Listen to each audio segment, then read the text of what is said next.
Hey everybody, it's Mike Venus, La Soul, and I'm back. And I want to speak on um, the topic of Sickick. Now, if you don't know who Sickick is, Sickick, he is a producer, singer who is blowing up on TikTok and on YouTube for his mashups.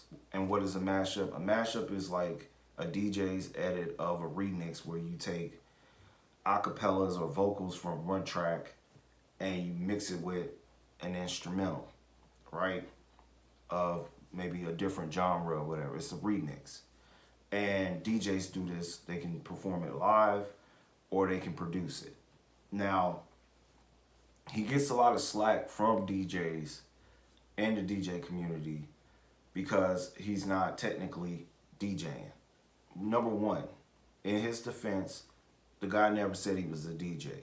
So that kind of kills all that noise from anybody that's trying to like discredit the guy or try to say that he's DJing when he's not a DJ. Okay. Number two, he is using a DJ mixer, which I think is an amazing tool, even if you are doing something like Sickick is doing, where he's singing using the microphone, which can have effects on it. This can be MIDI mapped to a DAW, and the parameters in a DAW, you have mappable pad modes that you can link up to control software outside of the DJ software. And he uses the sampler, which gives you a lot of flexibility to either hit one shots, do like a note on a gate type effect where you can kind of like hit it and then it will turn off whenever you lift your hand type thing, or trigger it where it will loop continuously until you turn it off by re-triggering it. So he does this in his performances. And I think that's very progressive and cool because it minimizes a lot of stuff that he will possibly have to bring if he was to perform in a club, which his music is geared towards festivals and clubs. I think what he's doing is dope. Now, in my case, as Mike Venus, I'm DJing. Even though I'm just using a mixer and the DJ software, I will be technically DJing using transport mode, which has the same functions that you will find on a CDJ or a media player, which is basically the tempo fader. They have a button that you can adjust the tempo fader, right? Just like how the jog wheels you can nudge to kind of line up your timing whenever you go to mix. They have a button on here called pitch bend. It's also on CDJs or media players if people want to do it that way. And then you have the sync button if you want to sync up tempos or whatever. I'm not against it. I don't use it all the time. I really wouldn't have to because I'm producing the tracks. So I already know the BPMs and the different ranges. So I can kind of like know what tempo I want to stay around. So I can kind of make my tracks vary around that 5 up, 5 down. So I won't really have use of the sync. And then you have key lock, which basically allows you to set it and you can adjust the speed or of the tempo of the track without it changing pitch, or you can adjust the pitch. So it's a lot of functions with the transport mode.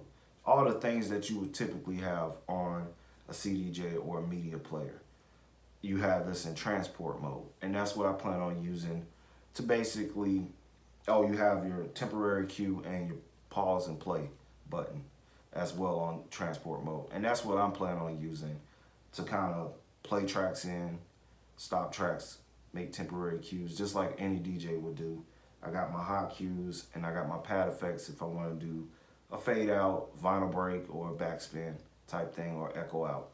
And then I have my internal effects, and I have the capability to use Serato DJ effects up to 6. So you know, it's a powerful mixer. The Rane 72 MK1 or the MK2. That's what I'm using. The Rane 72 MK1. And I'm actually planning on DJing, where I'm actually using DJing mixing techniques like EQing, transitioning, basic stuff, you know what I'm saying? And though it's not, I don't see many people doing it on YouTube or social media, DJing this way. I know I might catch a little backlash, but I'm kind of just laying out that, no, what I'm doing is totally different from Sickick. I'm not against Sickick, what he's doing. I think it's dope. And that when I do make my DJ mixes, I will be actually mixing. So if it's any flaws in the transitions or something, I'm not going in and editing it. I'm keeping it like it is, because I want to at least keep the humanistic feel to my music and to actually show that, hey, I am actually mixing. I actually DJ. And yeah, I actually am a DJ. I haven't, COVID happened, didn't have a chance to actually do any gigs because everything got shut down. And I'm kind of getting back into the swing of DJing, and I want to DJ my own music. So, with that goes hand in hand with production. So I'm excited.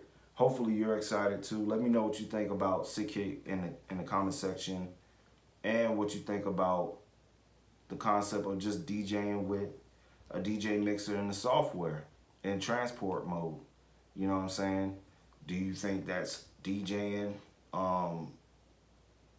Do you think, like, would it be bad for the DJ community? Because the one thing, I'm gonna say this, and I say this about Sickick. If it sounds good, it's good. You understand? So it'll be a problem talking about if I'm mixing and stuff. It'll be a problem if it doesn't sound good. You know what I'm saying?